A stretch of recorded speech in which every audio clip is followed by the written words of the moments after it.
Assalamualaikum warahmatullahi wabarakatuh. Kami dari kelompok 5 dengan anggota saya Amanda Walianti, Sekar Ayu Hutami, Raihan Dafa Fadil, dan Mira Wisdahandayanti akan menjelaskan tentang genetika. Nah, di slide kedua ini adalah penjelasan tentang gambaran yang akan kita pelajari, yaitu tentang materi genetika. Nah, subbab materi genetika yaitu ada kita mempelajari tentang apa itu genetika, apa itu gen. Selanjutnya ada substansi DNA yaitu DNA, kromosom, dan RNA, serta sintesis protein yaitu transkripsi dan translasi, dan pembelahan sel, siklus sel, mitosis, dan meiosis. Pada subbab materi yang pertama yaitu apa itu genetika. Genetika adalah ilmu keturunan, berasal dari kata Latin genos yang artinya suku bangsa atau asal-usul. Genetika ini dipelajari bagaimana sifat keturunan atau hereditas diwariskan kepada anak. Nah, pada genetika ini dipakai dalam beberapa bidang, yaitu pertama bidang kedokteran, mempelajari kelainan penyakit keturunan dan golongan darah. Pada bidang peternakan, bibit unggul hewan. Di bidang pertanian yaitu bibit unggul tumbuhan, dan psikologi dan antropologi pada sifat yang berkenaan dengan kejiwaan serta asal-usul suatu bangsa. Nah, sebelum lanjut ke slide berikutnya, kalian tahu nggak sih apa itu gen? Nah, gen ini terdiri dari urutan nukleotida atau basa-basa nitrogen pada DNA yang mengkode karakter makhluk hidup. Gen merupakan fragmen pita DNA yang menjadi faktor pembawa sifat yang dapat diturunkan. Nah, materi dasar gen ini yaitu DNA. Nah, gen juga bertugas dalam mengatur berbagai jenis karakter atau sifat makhluk hidup, mulai dari karakter fisik atau morfologi dan anatomi, karakter psikis atau pemalu, pemarah, dan penakut. Nah, cara kerja gen dalam mengatur berbagai karakter ini melalui sintesis protein. DNA atau deoksiribonukleik asid adalah satuan unit fungsional penyimpan kode gen atau genom yang terdapat dalam nukleus. Penyusun utama DNA. Sesuai dengan namanya, DNA atau deoksiribonukleik asid, penyusun utama DNA adalah gula ribosa yang kehilangan satu atom oksigen atau deoksiribosa. Basa nitrogen penyusun DNA terbagi menjadi dua, yaitu purin dan pirimidin. Di dalam purin dibagi menjadi dua lagi, yaitu menjadi adenin dan guanin. Di dalam pirimidin juga dibagi menjadi dua, yaitu sitosin dan timin. Fungsi biologis DNA yang pertama yaitu replikasi atau autokatalis. Replikasi ini merupakan proses pelipat gandaan DNA. Proses ini dibutuhkan atau diperlukan ketika sel akan membelah diri. Pada setiap sel, kecuali sel gamet, pembelahan diri harus disertai dengan replikasi, supaya sel turunan memiliki informasi genetik yang sama. Pada dasarnya, proses replikasi memanfaatkan fakta bahwa DNA terdiri dari dua rantai, dan rantai satu merupakan konjugat dari rantai pasangannya. Pola-pola replikasi DNA terbagi menjadi tiga, yaitu semi-konservatif, konservatif, dan dispersif, yaitu merupakan contoh gambar-gambar replikasi DNA. Enzim yang diperlukan dalam replikasi DNA yang pertama ada helikase untuk mempermudah membuka rantai double helix. Yang kedua ada polimers untuk menggabungkan deoksiribonukleosida fosfat. Yang ketiga ligase untuk menyambung bagian-bagian rantai tunggal DNA yang baru terbentuk. Fungsi biologis DNA yang kedua yaitu transkripsi atau heterokatalis, yaitu kemampuan DNA untuk membentuk RNA. Jika DNA melakukan transkripsi, bentuknya adalah single-stranded atau ssDNA. Satu DNA tersusun dari banyak sekali nukleotida. Satu nukleotida terdiri dari satu molekul gula atau deoksiribosa, satu molekul fosfat, satu molekul basa nitrogen, satu molekul gula, dan satu molekul basa yang disebut nukleosida. Ini adalah contoh gambar dari transkripsi. Selanjutnya ada kromosom. Kromosom ini adalah struktur DNA yang telah memadat akibat digulung oleh dinding protein. Kromosom ini dibentuk pada fase profase pada pembelahan sel. Selanjutnya adalah mekanisme pembentukan kromosom. Diawali dari pita DNA yang digulung oleh dinding protein menjadi nukleosom. Nah, yaitu suatu dasar kromosom. Dinding protein ini antara lain ada dua, yaitu protein histon dan protein non-histon. Protein histon tugasnya menggulung kromosom yang ukurannya besar dan jumlahnya sedikit, sedangkan protein non-histon tugasnya menggulung kromosom dan memperbaiki kromosom yang rusak atau bermutasi, yang ukurannya kecil dan jumlahnya banyak. Nah, selanjutnya nukleosom lalu dipadatkan dan dipintal sampai menjadi kromosom. Struktur kromosom seperti yang terlihat pada gambar.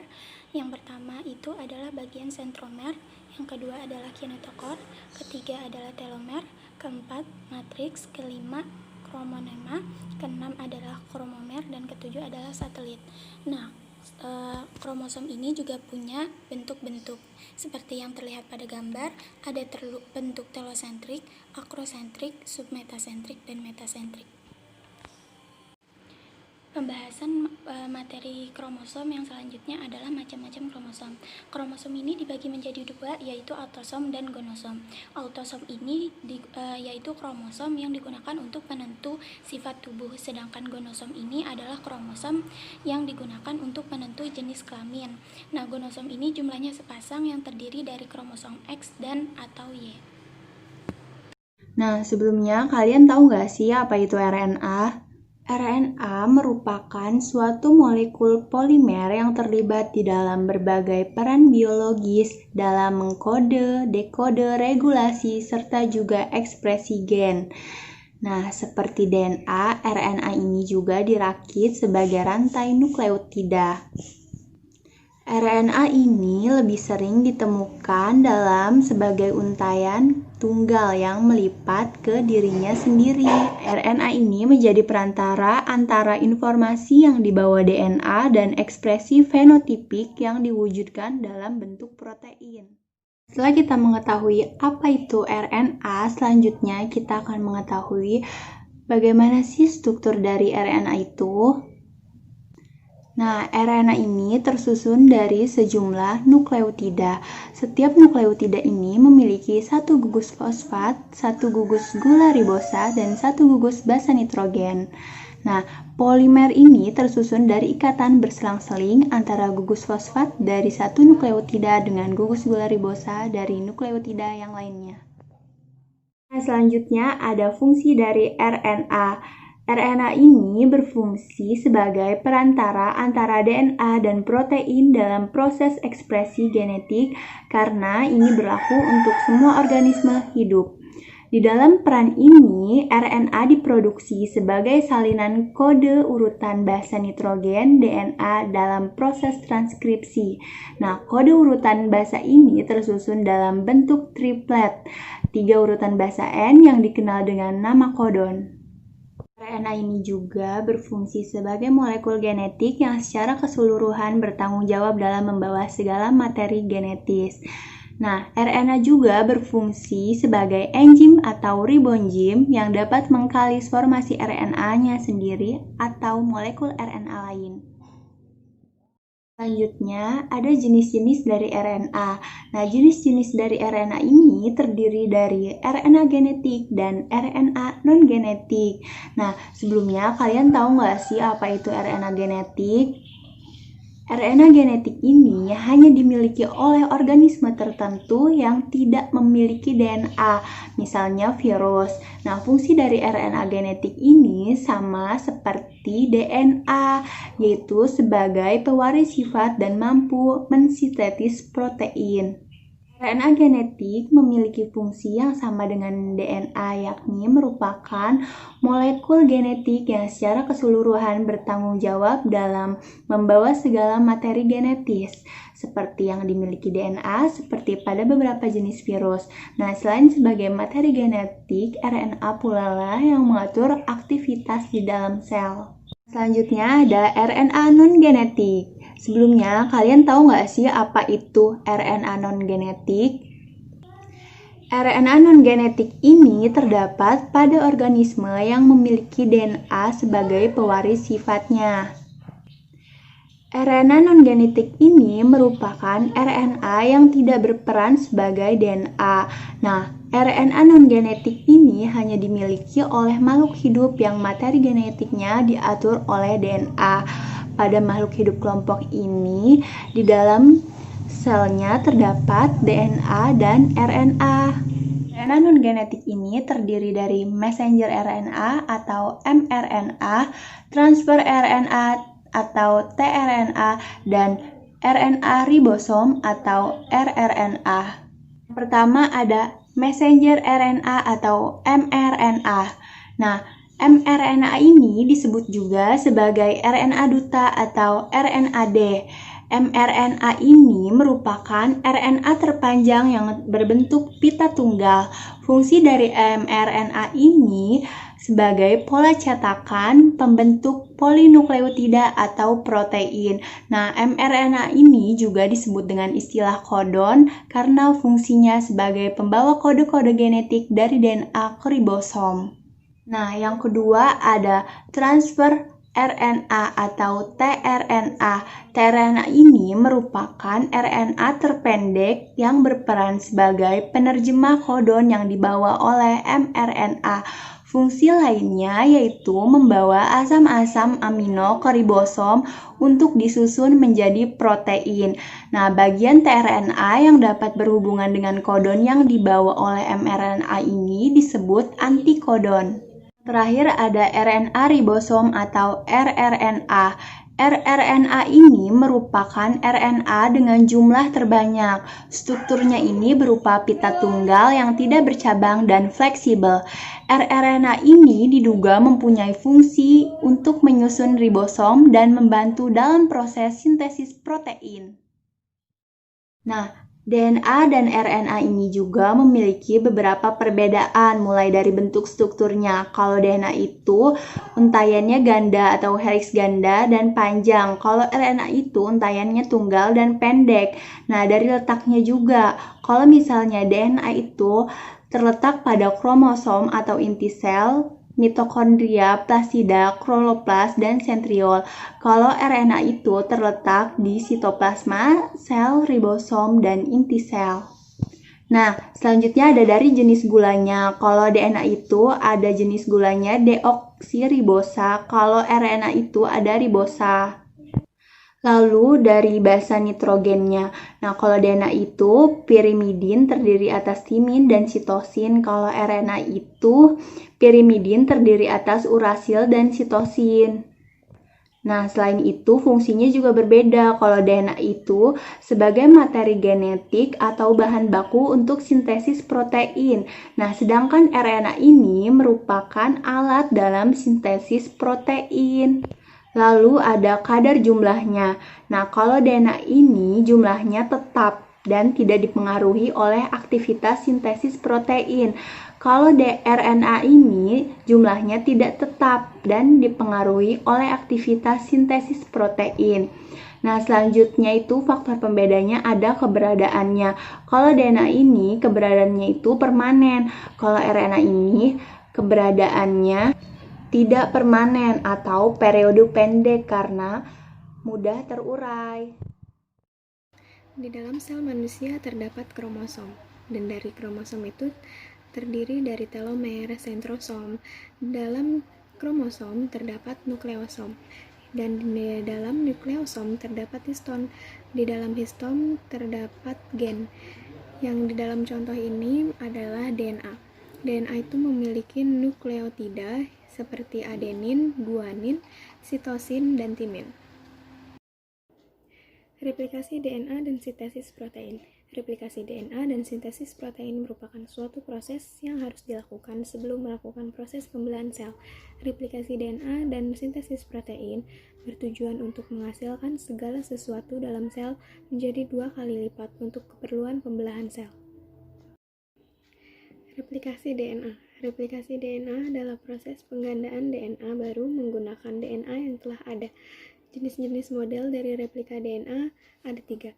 Yang pertama, konservatif, yang kedua, semi-konservatif, yang ketiga, dispersif. Sintesis protein. Sintesis protein atau biasa yang disebut juga sebagai biosintesis protein adalah suatu proses pembentukan partikel protein dalam bahasa biologi molekuler yang di dalamnya melibatkan sintesis RNA yang dipengaruhi oleh DNA. Molekul DNA adalah sumber pengkodean asam nukleat untuk menjadi asam amino yang menyusun protein, tidak terlibat secara langsung dalam proses. Sementara molekul RNA adalah hasil transkripsi dari molekul DNA pada suatu sel. Molekul RNA inilah yang kemudian ditranslasi menjadi asam amino sebagai penyusun protein. Proses sintesis protein berlangsung di dalam ribosom, salah satu organel yang berukuran kecil dan padat dalam sel, juga nukleus, dengan menghasilkan protein yang non-spesifik atau sesuai dari mRNA yang ditranslasi. Materi selanjutnya kita masuk ke tahap-tahap sintesis protein. Di dalam tahap-tahap sintesis protein ini memiliki beberapa tahap. Yang pertama itu adalah tahap transkripsi. Nah, transkripsi ini merupakan proses pembentukan RNA dari salah satu pita cetakan DNA atau DNA sense. Pada tahap ini akan menghasilkan 3 jenis RNA yaitu mRNA, tRNA, dan rRNA. Nah, di dalam proses transkripsi ini terdiri atas 3 tahap, yaitu inisiasi, elongasi, dan terminasi.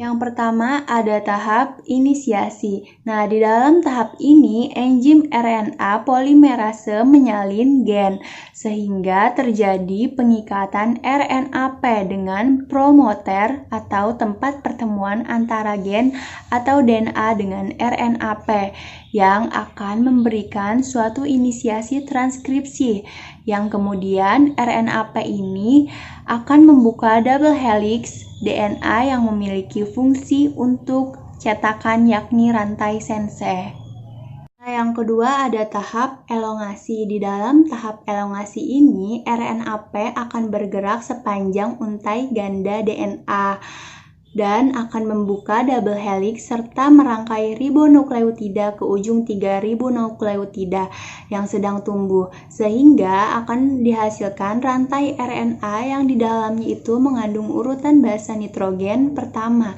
yaitu sebagai hasil perekaman.